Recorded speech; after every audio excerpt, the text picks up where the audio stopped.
Good afternoon, everyone. EPA Administrator Pruitt is here today to deliver a brief statement on the President's announcement yesterday and answer any questions you have regarding the Paris Climate Accords decision that the President reached yesterday. As always, I ask that you keep your questions for Administrator Pruitt on topic. Once he's finished, I'll be back up here to answer some questions of the day. I would note that he has a flight to head to, so we're going to try to keep this relatively short on his end. With that, Administrator Pruitt. Thanks, John.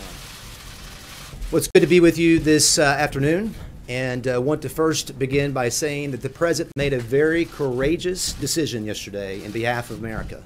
He put America's interests first with respect to environmental agreements and international discussions. I really appreciate his fortitude. I really appreciate his leadership in this matter. The discussion over the last several weeks has been one of a thoughtful deliberation. He heard many voices across a wide spectrum of vantage points, and the President made a very informed and I think thoughtful and important decision for the country's benefit. You know, what we have to remember when it comes to environmental agreements and international agreements with respect to things like the Paris Agreement is we have nothing to be apologetic about as a country. We've reduced our CO2 footprint to levels of the early 1990s. In fact, from 2000 to 2014, we reduced our carbon footprint by up over 18%. And that's been largely accomplished through innovation and technology, not government mandate. So when we look at issues like this, we are leading with action and not words. I also want to say that exiting Paris does not mean disengagement.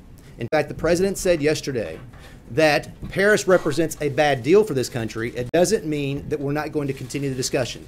To export our innovation, to export our technology to the rest of the world, to demonstrate how we do it better here is, I think, a very important message to send. He indicated that he's going to either re-enter Paris or engage in a discussion around a new deal with a commitment to putting America first. The President has said routinely he's going to put the interest of American citizens at the head of this administration. That's in trade policy, that's in national security, that's in border security, that's in right-sizing Washington, D.C., and he did that with respect to his decision yesterday on Paris. So with that, we'd be happy to answer any questions you might have. And I don't know your name, so you'll have to forgive me of that. And if I just point to you, and we'll just go from there. Yes, ma'am. Your name? Thank you, Mary Bruce with ABC. Hello, Mary. Thank you for taking our questions. Just hoping you can clear this up once and for all. Yes or no? Does the President believe that climate change is real and a threat to the United States? You know what's interesting about all the discussions we had through the last several weeks have been focused on one singular issue. Is Paris good or not for this country? That's the discussions I've had with the President. So that's been my focus. The focus remained on whether Paris put us at a disadvantage, and in fact, it did. It put us at an economic disadvantage. You may not know this, but Paris, it set targets of 26 to 28%. With the entire agenda of the previous administration, we still fell 40% short of those targets.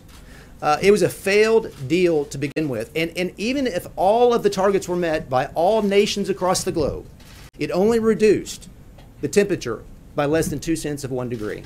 So that is something that the President focused upon with respect to how it impacted us economically and whether there were good environmental objectives that were achieved as a result of Paris. His decision was no, and that was the extent of our discussions. Yes, ma'am. Yes, ma'am. Yes or no? Yes, ma'am.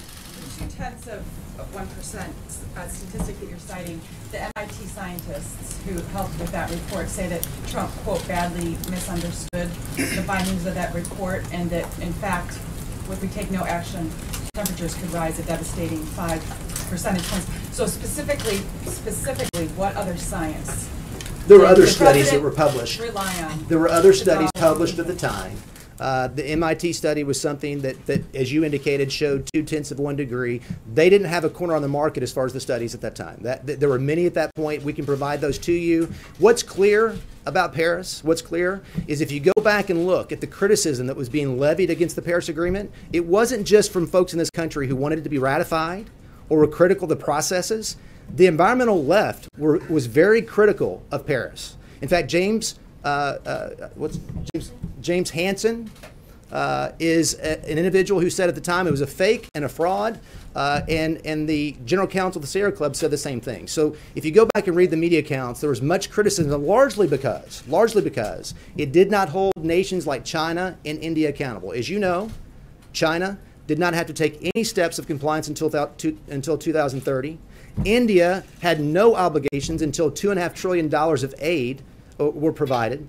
And Russia, when they set their targets, they set 1990 as their baseline, which allowed them to continue emitting more CO2. In this country, we had to have a 26 to 28% reduction in greenhouse gases, which represented the Clean Power Plan and the entire climate action agenda of the past administration. Yes, sir. Sir, I'd like to go back to the first question that was asked that you didn't answer. Does the president believe today that climate change is a hoax? That's something, of course, he said in the campaign. When the pool was up in the Oval Office with him a couple days ago, he refused to answer. So I'm wondering if you can speak for him. You know, I did answer the question because I said the discussions the president and I have had over the last several weeks have been focused on one key issue. Is Paris good or bad for this country? The president and I focused our attentions there. He determined that it was bad for this country. It hurt us economically. It didn't achieve good environmental outcomes, and he made the decision to reject the Paris deal. Yes, sir. Yes, sir. Right there. Yes, sir. Thank you. Given the fact that you and other administration officials haven't been able to outline the president's views on climate change, why should other countries believe that the president wants to negotiate a new deal in good faith? As I indicated in my comments yesterday, and the president emphasized in his speech, this administration and the country as a whole, we have taken significant steps to reduce our CO2 footprint to levels of the pre-1990s. What you won't hear, how do we achieve that? Largely because of technology, hydraulic fracturing, and horizontal drilling that has allowed a conversion to natural gas and the generation of electricity. You won't hear that from the environmental left. And so we need to export clean coal technology. We need to export the technology in natural gas to those around the globe, India and China, and help them learn from us on what we've done to achieve good outcomes. We've led with action, not words. Paris at its core was a bunch of words committed to very, very minimal environmental benefits and cost this country a substantial amount of money and put us in an economic disadvantage. Yes, sir. Yes, sir. Does the president believe that, or does the administration believe that any additional deal on carbon emissions, whether it's Paris or a subsequent deal? I'm sorry, I missed the first part of your question. Does the administration believe that any deal, whether it's a revised Paris agreement or another carbon emissions deal, needs congressional approval, either as a treaty or some other form? Well, I think it's clear with respect to the Paris agreement that there are concerns by the administration. The president expressed this constitutionally in his speech yesterday. I have similar concerns that it should have been submitted to the U.S. Senate for ratification. I think it depends on the nature of the deal, what you actually negotiate. If we're talking about exporting innovation and technology to the rest of the globe, I would say not. I would say that that's not something that needs to be submitted to the U.S. Senate. I would say, however, that if you're setting targets, if you're setting emission targets that are enforceable domestically through regulation or statute, then very much so, the voice of American citizens across the country needs to be heard through the ratification process. Yes, sir. Yes, sir. Thank you. Obviously, a lot of people from the White House are not willing to answer this question of what the president's view is on climate change. So let's talk about your personal views. In March, you said there's tremendous disagreement about the degree of human impact, and you would not agree that it's a primary contributor to global warming. Would you agree that human activity contributes at all to global warming? I don't know if you guys caught my confirmation process or not, but it's a very intense process, by the way. But that confirmation process, I indicated that in fact global warming is occurring, that human activity contributes to it in some manner. Measuring with precision, from my perspective, the degree of human contribution is very challenging, but it still begs the question, what do we do about it? Does it pose an existential threat, as some say? You know, people have called me a climate skeptic or a climate denier. I don't know what it means to deny the climate. I would say that there are climate exaggerators. In fact, many of you, I don't know if you saw this article or not, but The Climate of Complete Certainty by Bret Stephens that was in the New York Times talked about, and I'll just read a quote because I think it's a very important quote from this article. Anyone who's read the 2014 report of the IPCC knows that while modest 0.85 degrees Celsius warming of the Earth has occurred since 1880, much else that passes as accepted fact is really a matter of probabilities. That's especially true of the sophisticated but fallible models and simulations by which scientists attempt to peer into the climate future. To say this isn't to deny science isn't to acknowledge it honestly. And I think that, look, the debate, what the American people deserve, is a debate, objective, transparent discussion about this issue. And what Paris represents is a international agreement that put this country at a disadvantage with very little benefit environmentally across the globe. If we deserve a Mr. debate, Pruitt, why haven't you may I ask a discussed follow-up this question on that, sir? Why Why haven't you then discussed this with why the then president? is the Arctic ice shelf melting? Why are the sea levels rising? Why are the hottest temperatures in the last decade, essentially the hottest temperatures that we've seen on record? We've since actually been in a record hiatus. taking We've actually been in a has hiatus begun? since the late 1990s. But as you know. sir, so there's when NASA says that 95% of the experts in this area around the world believe that the Earth is warming, and you are up there throwing out information that says, well, maybe this is being exaggerated and so forth, and you're talking about climate exaggerators. It just seems to a lot of people around the world that you and the president are just denying the reality. And the reality of the situation is that climate change is happening, and it is a significant threat to the planet. Let me say this, and I've said it in the confirmation process, and I said it yesterday. And, Right no, about let the me Arctic finish. ice and the sea levels. We have done a tremendous amount as a country to achieve reductions in CO2. And we have done that through technology and innovation. We will continue to do that. We will continue to stay engaged. We are a part, as you know, of the UNFCCC. And that process encourages voices by subnational groups and by countries across the globe. And we are going to stay engaged and try to work through agreements and achieve outcomes that put America's interest first. This is not a message to anyone in the world that America should be apologetic of its CO2 position. We are actually making tremendous advances. We're just not going to agree to frameworks and agreements that put us at an economic disadvantage and hurt citizens across this country. Yes, sir. Though, that you're putting your head Yes, in the sir. sand, though, Mr. Pruitt. Are they a little worried that you're putting your head in the sand? Well, there's no evidence of that. Yes, sir. Thank you, Mr. Administrator. Your fellow Sooner Senator Inhofe said that while he has full confidence in the president in this, he is very nervous about lower-level career government employees in the EPA and the State Department in actually executing what's needed to exit the Paris Climate Accord.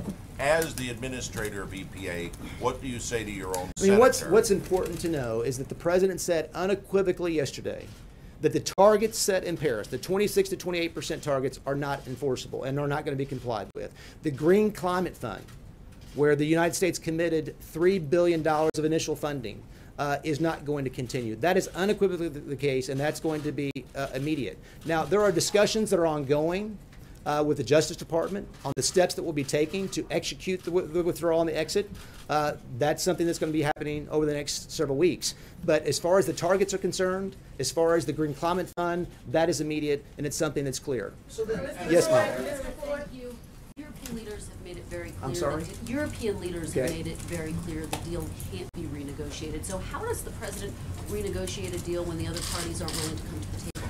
Well, as he indicated, whether it's part of the Paris framework or a new deal, it's either approach. But a new deal with whom if they're not going to sit down at the table with them? Well, that's up to them, right? I mean, what America, the United States has a seat at the table. After all, we're the United States, and we are leading with respect to CO2 reduction. We have made tremendous progress.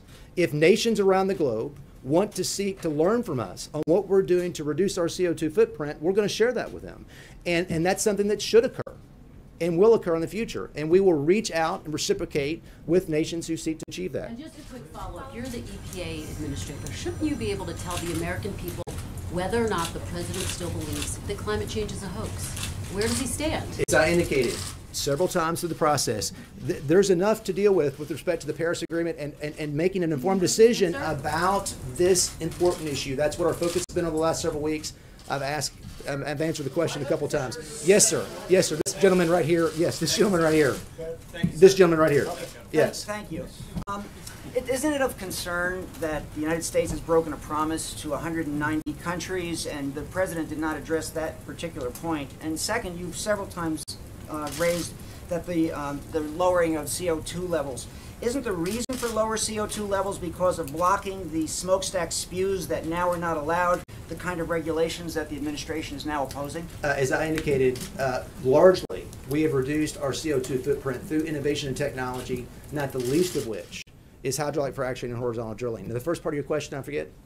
Isn't it of concern that we broke a promise to 190 countries, and how does that help our credibility? Well, truly, this gentleman's question back here, if it was a promise that was enforceable and was going to obligate this country, then it should have been ratified as a treaty, right? The exposure here to us domestically was 26 to 28% targets that were part of an international agreement, and there are provisions in the Clean Air Act that actually allow for lawsuits to be filed domestically to compel regulation to meet those kinds of percentages. This was as much about constitutional and legal concerns as anything else, and the president dealt decisively with that. But let's, again, the important thing here is it put us in economic disadvantage. The world applauded. The world applauded when we joined Paris. And you know why? I think they applauded because they knew it was going to put this country at an economic disadvantage. And the reason European leaders, going back to the question earlier, that I think they want us to stay in is because they know it will continue to shackle our economy, though we are leading the world with respect to our CO2 reduction. That's all I've got. I've got to head to the airport. Thank you very much. Sean, thank you.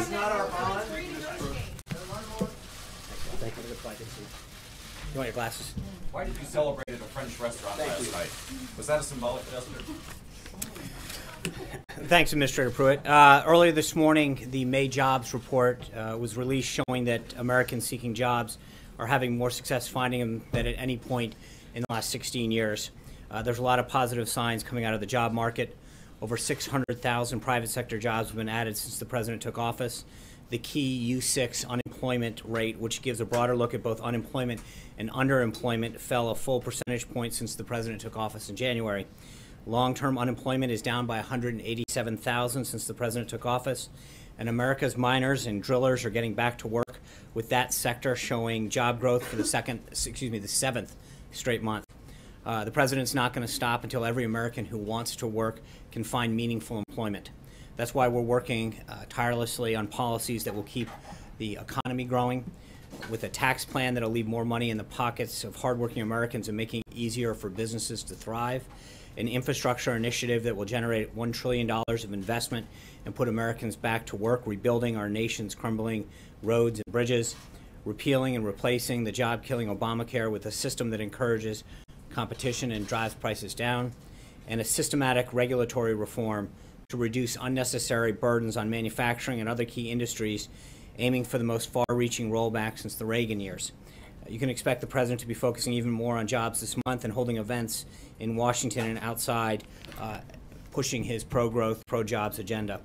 Later this afternoon, the president's going to be signing two bills that were both passed with bipartisan support that help protect those who protect us, our nation's veterans and public safety officers.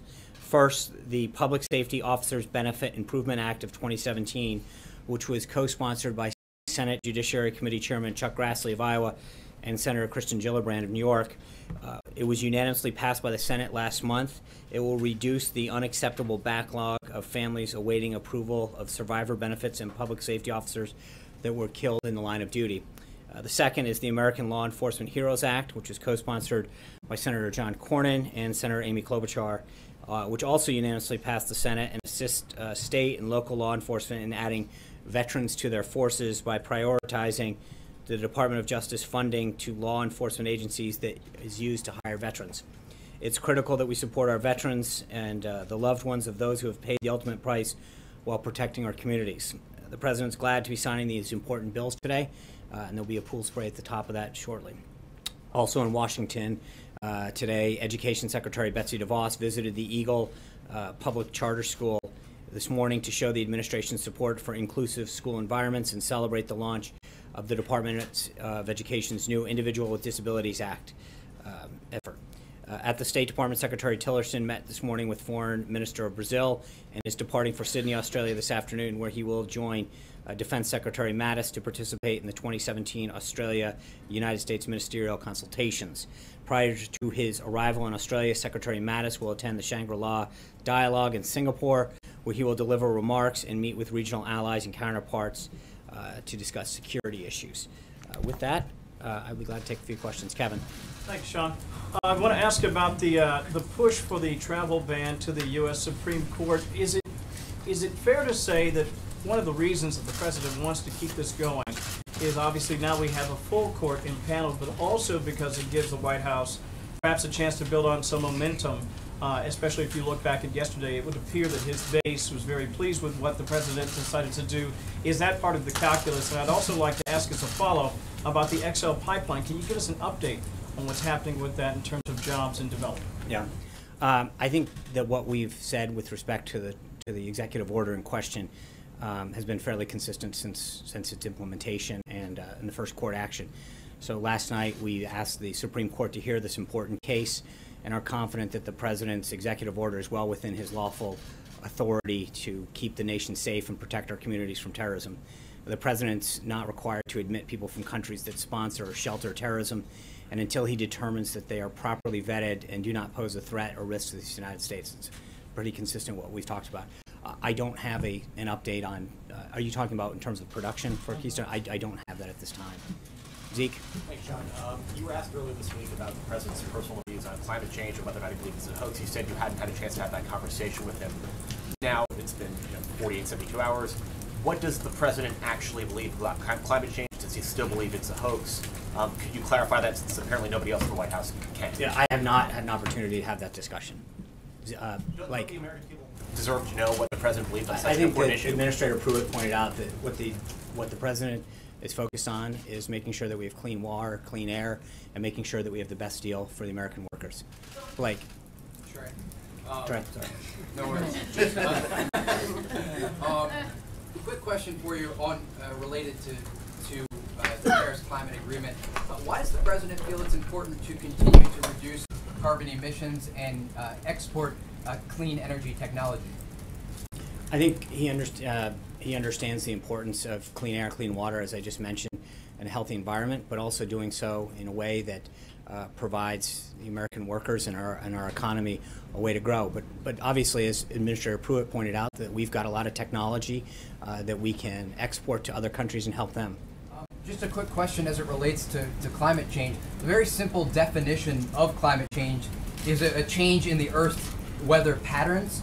The EPA administrator said today that he does feel there is some value to the studies that say that the Earth is warming somewhat. Does the president share the EPA administrator's thoughts on this topic? And why has the administration sort of backed away from using the words climate change? I have not, as I mentioned, Zeke, I have not had an opportunity to specifically talk to the president about that. Amen. Thanks, John. Yesterday, the president painted a pretty dire economic picture if the United States were to stay in the Paris Accord, saying it would be disastrous for the U.S. economy. And yet, dozens of the top CEOs of American corporations lobbied the president in order to stay in the Paris Accords. Why would the president argue that this is bad for the economy if all of those CEOs are saying, you know what, we need to do this? Is the president right about the economic forecast and all those private sector leaders wrong? I think the president took input from a lot of individuals, and there were other sectors that were very concerned about the implementation of it. And frankly, I think there were some companies and some organizations that are among those that you mentioned that while they maybe wanted to stay in, also expressed concern about the target levels. But at the end of the day, the president's #1 priority is to get the best deal for the American people. This is who they elected last year. This was, I think, one of the things that we've got to remember is that the president was very clear on the campaign trail about his position on this, but he was also clear that he was going to negotiate the best deal for the American people. And if you look at all of the deals that we have, whether they're the trade deals or Paris, the president's made it very clear that he's committed to getting the best deal for America, America's workers, America's manufacturers. Is Johnson going to replace Elon Musk and Bob Iger on the president's advisory council? I don't know at this point. Jim. Thank you, Sean. The president's critics are claiming that the, pulling out of the accord will lift China as a global leader. Do you agree with that sentiment? What does the White House have to say about that? I think part of the reason that the president said it was a bad deal yesterday is because countries, including China, were not making substantial progress in reducing their carbon footprint. They weren't doing enough, and America was carrying the load. So I think by negotiating a better deal, hopefully we can get a better result for our country and the world. John. Thank you, Sean. Yesterday, President Macron of France delivered a sharply worded speech in English attacking the president on the climate change decision, saying it is bad for all of our children, and he specifically called on scientists to come and move to France. What's the president's response to President Macron? I think that the president has made it clear since day one that his job is to protect the interest of this country and our citizens. As he said yesterday, he was elected to represent Pittsburgh, not Paris. Hunter. Thank you, Sean. The Washington Post has reported that the administration is considering returning these properties in Maryland and New York to Russia. What is the reason for that, and what would the White House have to see before giving back those properties? The State Department issued comments on that earlier, saying, quote, "The U.S. and Russia have reached no agreements. They're projecting the negotiations further along than they are." So the State Department's lead on that, and they've been very clear where we stand on that. Charlie?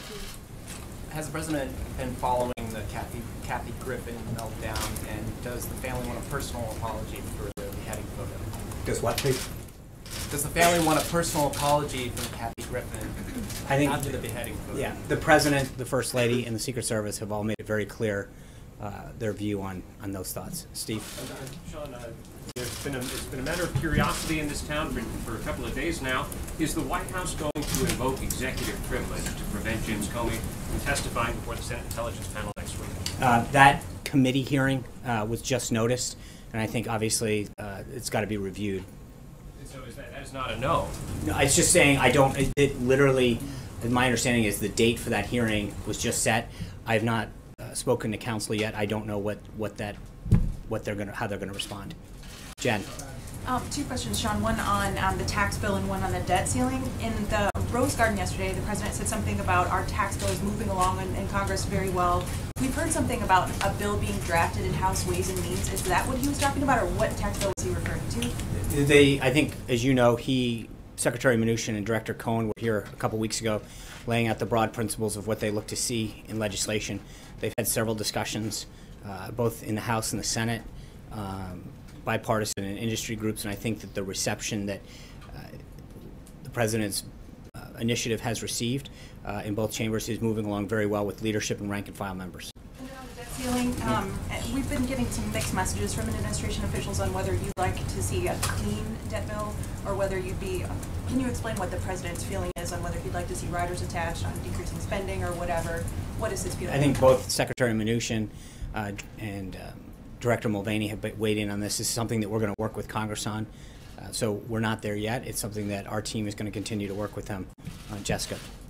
Thanks, John. Two questions. Number one, when we heard the administrator talk about this decision on the Paris Climate Accord, he said it's not a signal that the U.S. wants to disengage on climate policy.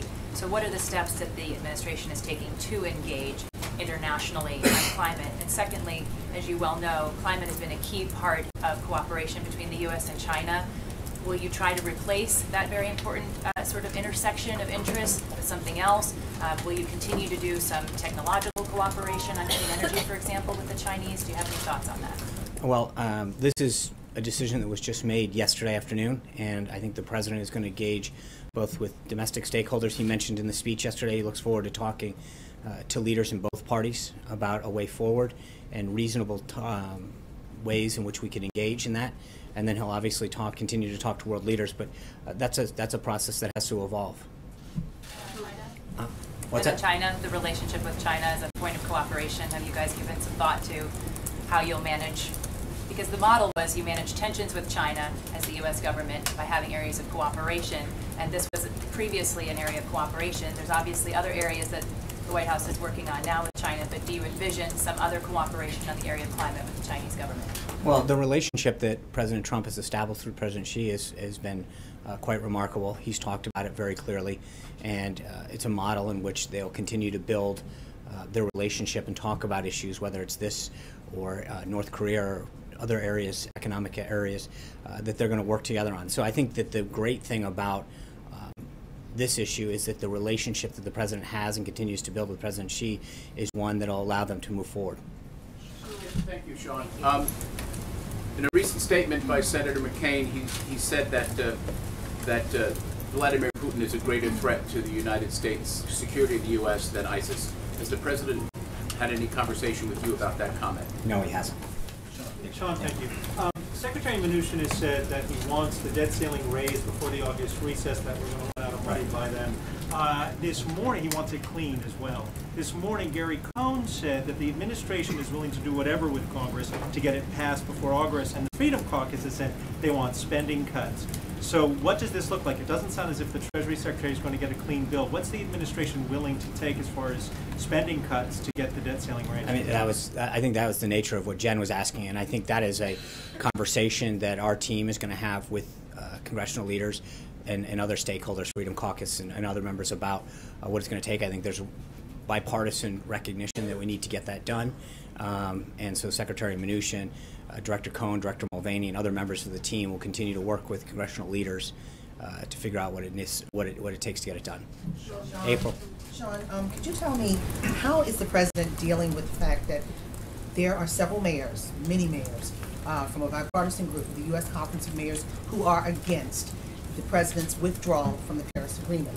How does this president move forward with what he's saying about making coal great again and taking walking away from the economics of clean energy, and then walking out of Paris when you have mayors who are saying we're going to continue with the Paris Agreement?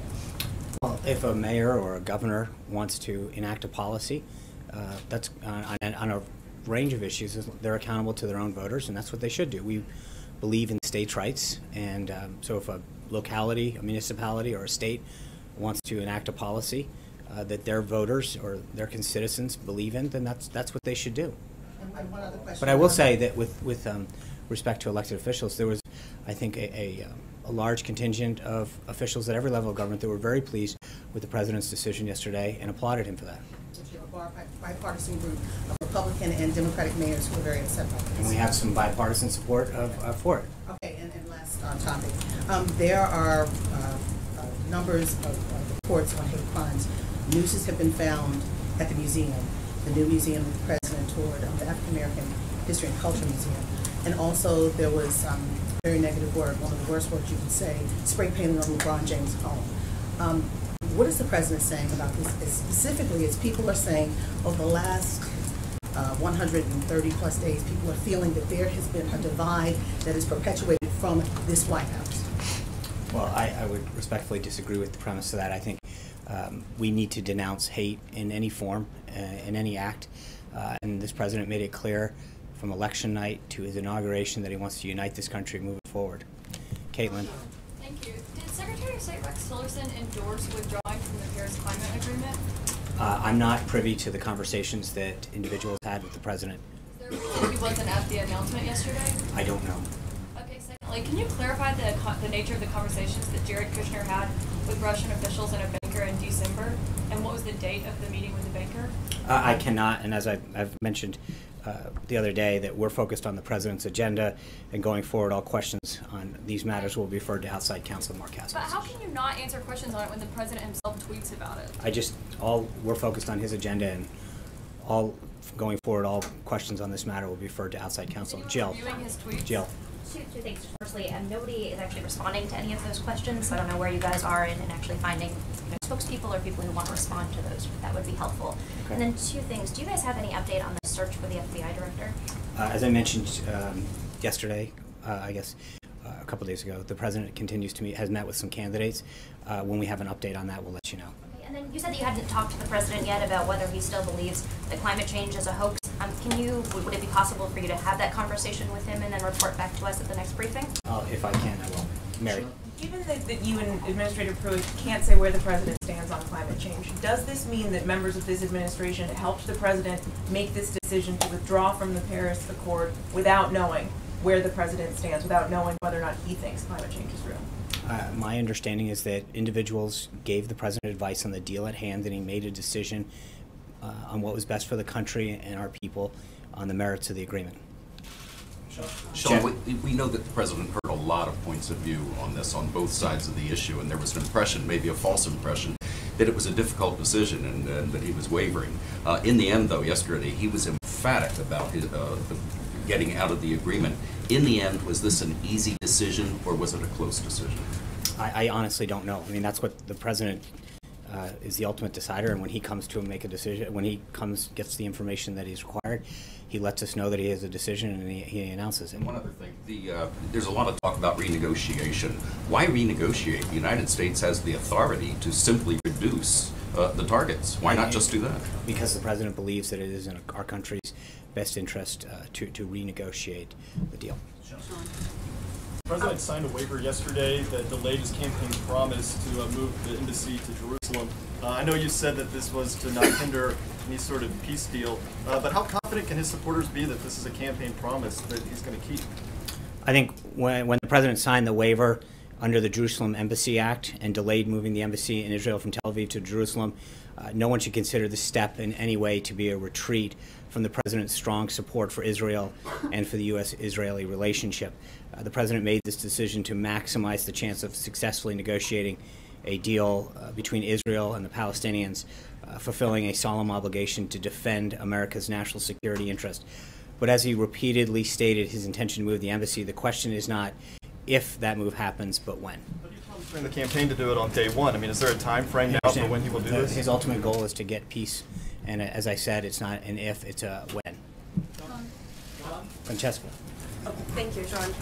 Following up on Caitlin's question, and then I have a second thing after that, is it still the administration's position, though, that Jared Kushner was in the meeting with the Russian banker as a representative of the transition, representing the president, the president-elect? As I said to Caitlin, we're focused on the president's agenda, and going forward, all questions on these matters will be referred to outside counsel, Mark Kasowitz. Something you may be able to answer directly is, does the president still have confidence in Jared Kushner? Absolutely. Thank you, Sean. One of the ethics pledge waivers that the White House released applied to all White House appointees concerning discussions with the news media and was retroactive. Was that aimed at, did the White House have Steve Bannon's communications with Breitbart News in mind? Was that applied retroactively to address those communications? And any response to Director Schaub's claim that if you need a retroactive waiver, you have violated a rule? Yeah, that's great. There's two pieces to that that are important. One is, remember, this didn't have to do with the law or regulations. This had to do with the president's pledge, his ethics pledge. So he is the ultimate decider on that. This isn't with respect to a law or regulation. And that what we discovered was that several individuals on staff had previously worked for media organizations. And in order to continue having those discussions and advancing the president's agenda and priorities, it was important to make sure that all individuals had the opportunity to be able to speak to the media about what the president was doing to make the country stronger. For what it's worth, today happens to be National Leave Work Early Day. I hope you all get a chance to participate. If you didn't, maybe you can go home if you participated in National Donut Day and go home a little early and work it off. But with that, I hope you get to take advantage of that day. Have a great weekend. Thank you. Are you going home early?